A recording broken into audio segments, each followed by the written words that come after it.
Hi, and welcome to the special edition of Omni Edition Garden City. I am Dan York. With me today is the Superintendent of the Garden City Public Schools, Derek Fisher, and the Chief Financial Officer for the Garden City Public Schools, Drew McMechan. Welcome both of you to our studio and to our program. Thank you, Dan. Very much. The topic today is to talk about the May 5th ballot initiative, which is for a bond proposal for the Garden City Public Schools of $50 million, and this is for renovations of buildings, renovations of infrastructure, many upgrades to the Garden City Public School system. As we always do when we have these sort of interviews, we want to reiterate that the purpose here is to provide information. The purpose here is not to sway people's votes.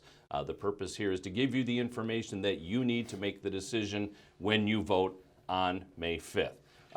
Superintendent Fisher, I will start with you first. You have been here for quite some time as a building administrator and as the superintendent of the Garden City Public Schools. Infrastructure has always been a struggle for the Garden City Schools. Yeah, certainly, Dan. I've been with the district for approximately 20 years now.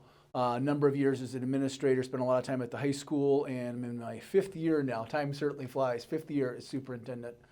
I know you've been a longtime member of the community, and one of the things that we have historically been challenged with as a school district is the infrastructure piece. Looking at our buildings, they were built during, the bulk of our buildings were constructed during that Truman and Eisenhower administration. So they were, early to mid 1950s builds. They were built during the peak of the Cold War, so the construction itself is extremely solid. You won't find new buildings built to that standard. However, looking at mechanical and asphalt and rooftops, and also moving those buildings forward into a contemporary instructional setting, that's our focus with this bond. All right, let's talk about what you currently have. The school district, along with the regular operating millage that it collects, is currently paying off a bond initiative from 2002, correct? That's correct, yep. And that bond was for how much money to start with? So it was about a $36 million bond. Okay. In inflation numbers, that's about a $50 million bond. Okay. And that was approved back in 2002. It's been refunded, which is the term that we use in bond language, same as refinancing your mortgage. It was refunded in 2016, which actually saved taxpayers over $2 million at that time. Okay. It didn't change the length of the repayment, it just changes the amounts that we need to repay. And that one is scheduled to expire when? That'll expire in 2031. Okay. And we'll have all of that one paid off. And then if this one would pass, then this would extend the payments beyond that. That what's left to pay on that bond would roll into this essentially? Yeah, so they'd be combined together. And we would pay them off at the same time. So it'd be like getting a second mortgage on your house. You'd have to make payments on both mortgages. If one was a 15-year and one was a 30-year, that's essentially the same thing. You're adding 15 years to those payments. So after the first 15 years, that would be paid off, and then you would transfer that money and start paying off the remainder of the other bond. Okay. And what was done primarily with the 2002 bond initiative? Because obviously the high school, the middle school didn't see much of that money. Correct. The bulk of the work done during the 2002 bond initiative went into our 5 at the time elementary buildings. So you had a lot of mechanical work, interior work, and then exterior work and site work, which relates to cement, asphalt, curbs, parking lots, that type of thing. So those buildings that were touched on that 2002 bond extensively were Lathers Memorial, Douglas, Farmington, and the former Henry Ruff building, which is now Berger Transition Center. Okay. There was some minimal work that went into Garden City Middle School. There was some ceiling replacement done, some flooring work done. Bleachers were put into the gym there. Likewise for Garden City High School, there was some air conditioning added to tech labs, computer labs, the library, and then we had the bleachers put in out there at the athletic field. But beyond that, the scope of that 2002 bond really didn't touch the classroom environment or the interiors of Garden City Middle School, Garden City High School, and the Cambridge building, unfortunately, really wasn't touched at all with that 2002 bond. The majority of the fixtures, the majority of the equipment, mechanical equipment at Cambridge is still from that 1961 build. Okay, and this is all during the time which Garden City was booming and schools were being built at a rapid pace. Absolutely. At one point, I think we might have had 9 or 10 elementary schools or maybe more, Right 4 around junior highs, 2 high 11,000 kids in the schools. district. Right. You know, the 3-bedroom brick ranches had average of 5 to 6 occupants. You know, most families had 3 and 4 kids at that time, and certainly that's changed.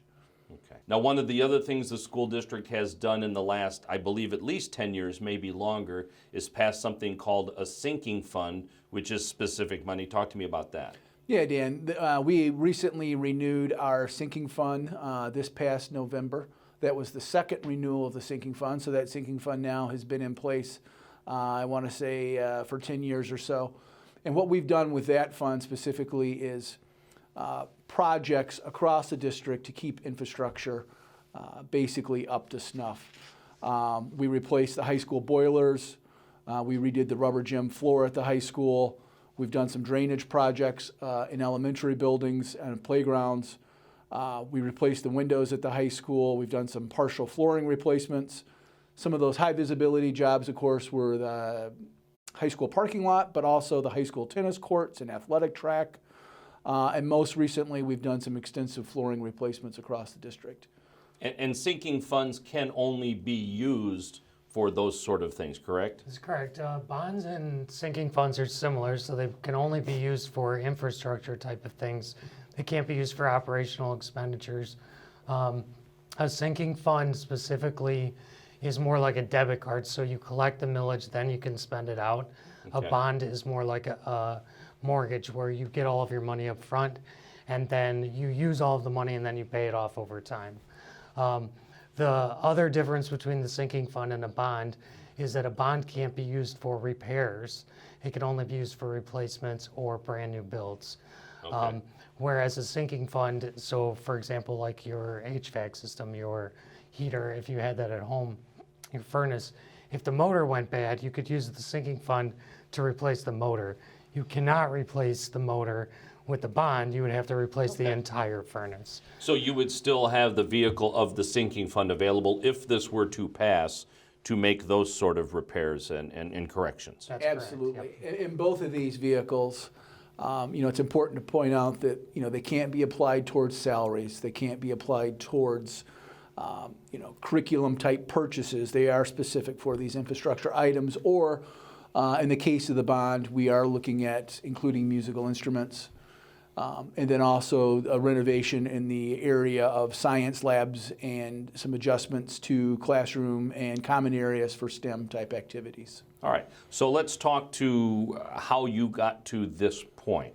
You did have, I'll call them focus groups, but you did bring citizens together and you did get input from citizens before you made a decision to go out for this, correct? Yeah, correct. What we did was, why we are sort of as school administrators and school leaders, we are jacks of all trades with the expectation, not only do we plan for instruction and management of a significant general fund and look at things like building security and safety and extracurricular programs, we're also focused certainly on facilities and infrastructure.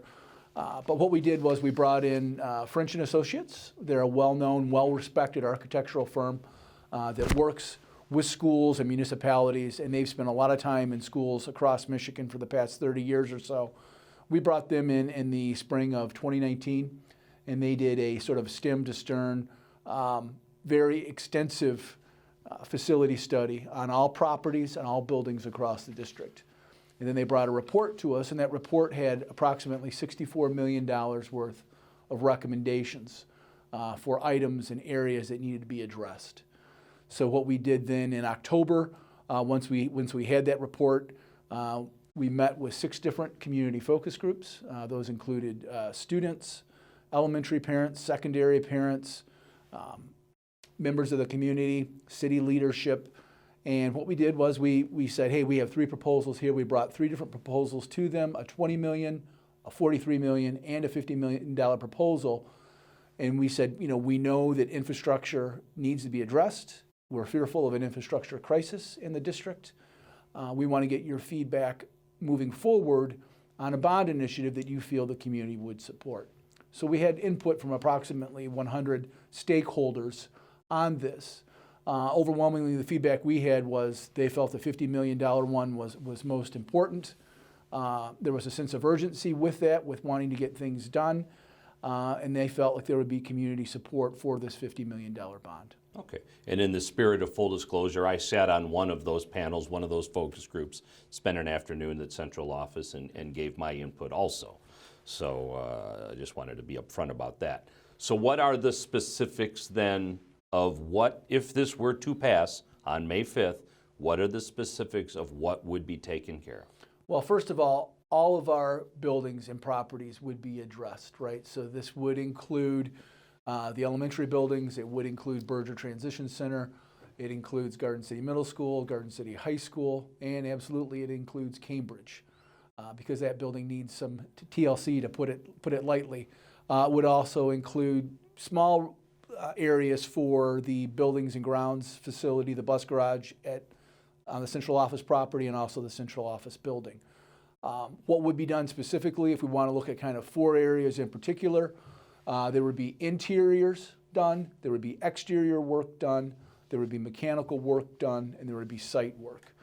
So you have things like flooring, ceilings, roofs, classroom doors, safety and security items, but then also parking lots, curbs, drains, boilers, classroom ventilators. So it's pretty extensive when you start to peel the onion on this.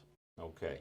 And I assume there are things you can't do because you don't have an unlimited pot of money. Correct. But you've narrowed it down to what you believe are the most essential things that need to be done. Absolutely. We're looking at essential items, and we're also approaching this with equity as a focus and usage as well, right? So there's an athletic component to this where we would love to, should this pass, one of the things we would focus on is restoration of high school aquatics and restoring that high school pool area and redoing those locker rooms and restoring both the main competitive pool and also the dive well. Right now we have very large swim teams. And the irony is we don't have pools, so we're partnering with Crestwood schools right now, and they are swimming out of the pool at Crestwood. We would also look at putting turf out on our football field. Not only would that be in use for our own football team, but certainly boys and girls soccer, our band program, and then city athletics, GCYAA games would be played out there, continue to be played out there. Some of the other items at the middle school, we would redo the interior track at the middle school for middle school athletics, redo the scoreboard, replace the scoreboard at Garden City Middle School. And then kind of looking at the band program, this bond proposal also includes enhancing the instrument collection for our high school band program. That band program has come a long way. We've moved from having right around 18 to 20 kids in it to 50 some kids in that marching band. So there's been some impressive growth and participation in that band program over the years. Now, earlier on in this interview, you talked about STEM programming. First of all, explain to people what that is, because it's a relatively new term that's being used. Sure. STEM programming really, it focuses on collaborative learning for students. It moves them out of that traditional classroom setting, creates sort of hands-on engagement and cooperative small group learning. And really, if you look at the crux of what STEM or STEAM is, or the acronym, it's science, technology, engineering, and math. There's also a piece in there for the arts if you want to go STEM versus STEAM. Okay, very good. So what will be done, because I saw in your presentation that those sort of programs are affected by this? Yeah, absolutely. And what we're doing is we're looking at starting that type of programming in 3rd grade. Not to say that Lathers and Memorial couldn't be added later on, but with the importance of early literacy and addressing the 3rd grade reading law, we want to keep that good focus on reading instruction at Memorial and Lathers specifically, and then looking at Douglas, Farmington, the middle school and high school, those elementary buildings in grades 3 through 6, Douglas and Farmington, we would redo those IMCs and redo those tech labs to support STEM type instruction in maker spaces. And then getting over to Garden City Middle School, we have a greenhouse there that would be redone. We also have the library that would be redone, and then I believe 5 science labs. Those science labs, if you went to Garden City Middle School or if you went to Garden City West, those science labs today in 2020 are pretty much as built in 1965 when Lyndon Johnson was president. Which means a counter, a sink. You got it. And some propane abilities. I think You got some it. gas They've got the abilities. Bunsen burner type piece there. So are they antiquated? That's an understatement, yes. And we need to move those into now the 21st century and 24th century learning opportunities. Likewise, at Garden City High School, we would redo the 7 science labs there, which go back to the Truman administration. So those would be completely redone. We would make some adjustments for makerspace style learning in the library. We would redo the student commons to support technology. So that large commons area outside of the cafeteria area where students congregate, we could continue to have those kids congregate there, but certainly now it would be for learning opportunities. So there would be additional seating added, there would be tech support added, there would be charging stations put in, that type of thing. So just really to move these kids forward into what that modern contemporary workplace looks like if you were to go out to like a Google type setting, right? That's what these kids are going to experience when they get out into that modern office type setting and modern technology. So if you're a taxpayer and you're a voter, some of these concepts are abstract because you're not in the schools. If you don't have kids in the schools, if you're not active in the schools yourself, you don't see a lot of this. One of the things that Garden City schools have struggled with is curb appeal since I was in the Garden City schools. And we talk about the high school athletic fields, that's something people see. They maybe come to a game at the gym. But one of the gems of the entire community is the O'Leary Auditorium. Absolutely. And then everyone in the community probably has had the experience of coming through O'Leary Auditorium at one point, and that is another facility that's in pretty rough shape. Yeah. O'Leary goes back to 1971. We've done some renovation from time to time, and we have put money into that facility. The great thing about O'Leary is, like you said, it is a gym. It is a fixture in the community. It's part of the school district, yes, absolutely, and all of our schools have access to that. But we know that the city uses that frequently. We know that we bring many, many groups in there that rent and utilize that facility because it seats around 940 people. Going across Wayne County and looking at other school districts, you'd be hard-pressed to find an auditorium that size that can accommodate so many. That is a professional size Absolutely. facility. There are Broadway theaters in New York that hold less than what that does. You got it. And you know, looking at that arts piece, wanting to encourage the arts, we have such a wonderful and robust theater program. We've had extensive growth in our band program. We have a long tradition of vocal music programming in this district. We want to continue that enrichment opportunity, and we want to do that in a quality environment for our kids and for our community. So restoration for O'Leary and focus on O'Leary. We would redo the seating in there. We would redo the sound. We would redo the lighting. And then that interior, we would look at the doors, certainly look at the carpet, all of that. So we would bring that into the modern age. If you've seen shows in there, Mr. Wiklansky, our theater director, has done a wonderful job on the productions. We have a fall production, we have a spring production, and then there's summer theater. And that summer theater not only includes our students, but it includes alumni and parents and members of our community. So that is getting that redone. It's a big deal for us.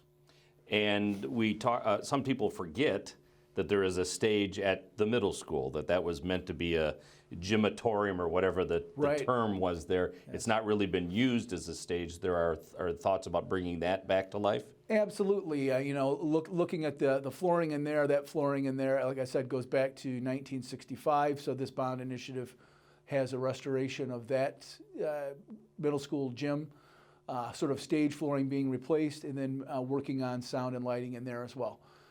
We have a middle school band. We've had middle school plays previously, and looking at what we can do for our kids in our community, that gym is an important fixture. One of the comments, very positive comments that we had from our architect during the facility study was, realizing that previously was a high school, his comment was, you have absolutely the best middle school gym in Michigan, and there's so much potential here.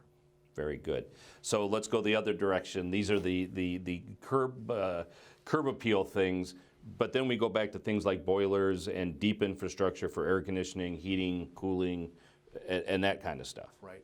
The stuff that's behind the scenes, and it's really not exciting necessarily to talk about, but critical, right? Because we want to keep kids dry, we want to keep kids warm. So this bond initiative includes a number of roof replacements or partial roof replacements. This bond initiative includes redoing parking lots across the district, all of our elementary buildings, the middle school building, Cambridge, extensive curb and sidewalk work over there. You know that our winters, while lately they've been a little bit more mild than we anticipated, winters here with the freeze-thaw cycle can be harsh, and that is very hard on asphalt, curbs, and sidewalks. Sure.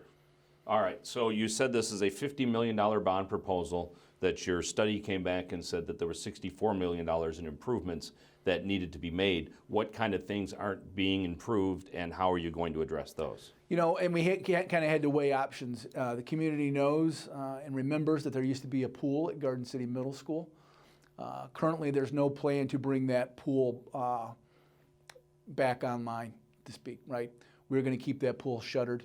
Likewise with the middle school tennis courts. At this point in time, we're going to leave those as is. We're not going to restore those right now. There's no plan to do so. Kind of things front and center that aren't on that aren't in the bond, but we will absolutely do, and we will address, should this bond pass, we will address through sinking fund dollars, the memorial roof. We know we've got a few years left on that memorial roof compared to the other buildings, so that memorial roof is not in this current bond. How would we address that? We would address that through sinking fund dollars. And how much does the district get approximately a year through the sinking fund?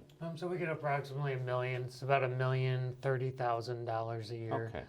For the sinking fund. And so for some of the projects like the high school parking lot, for example, we have to save up multiple years Sure. to be able to afford a project of that size. But then on the other hand, sometimes we can do multiple projects in a year.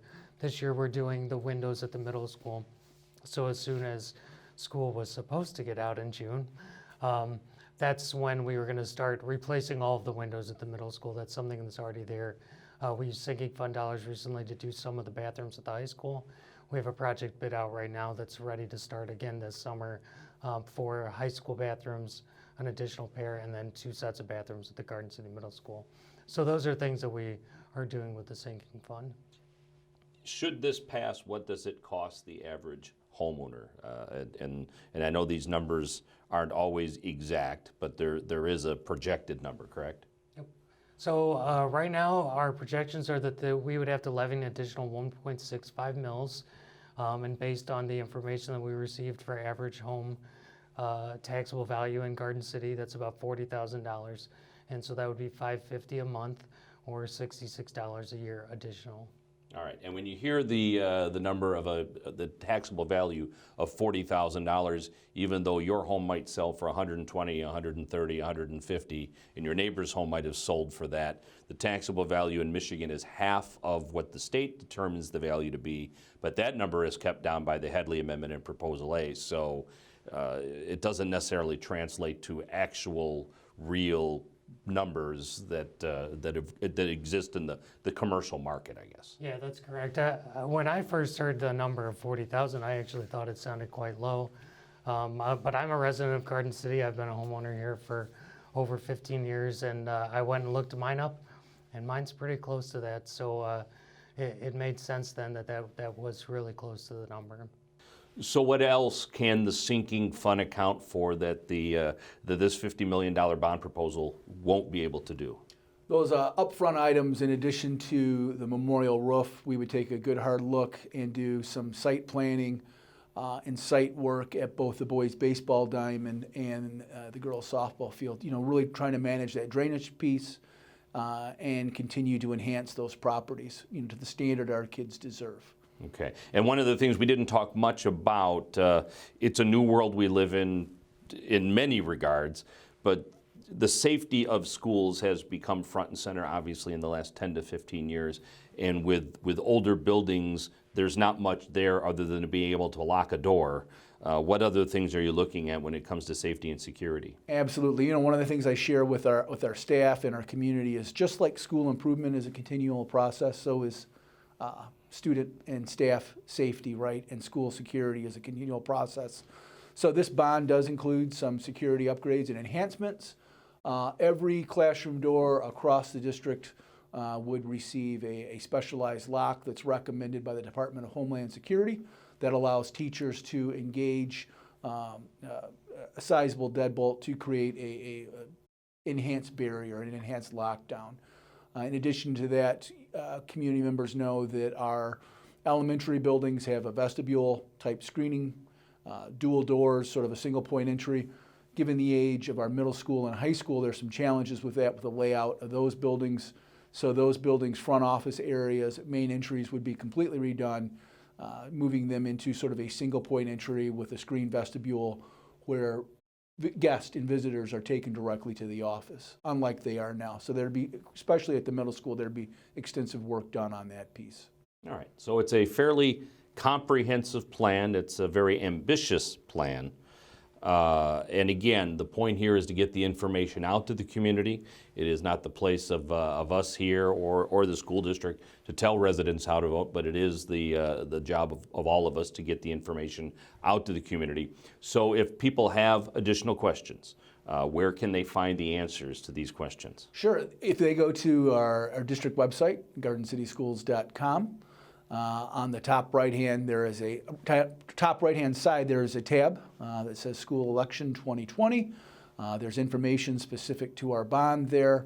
The fact sheets are out there. Those fact sheets are not only in our buildings and available to the public, but they are also posted to our website under that School Election tab.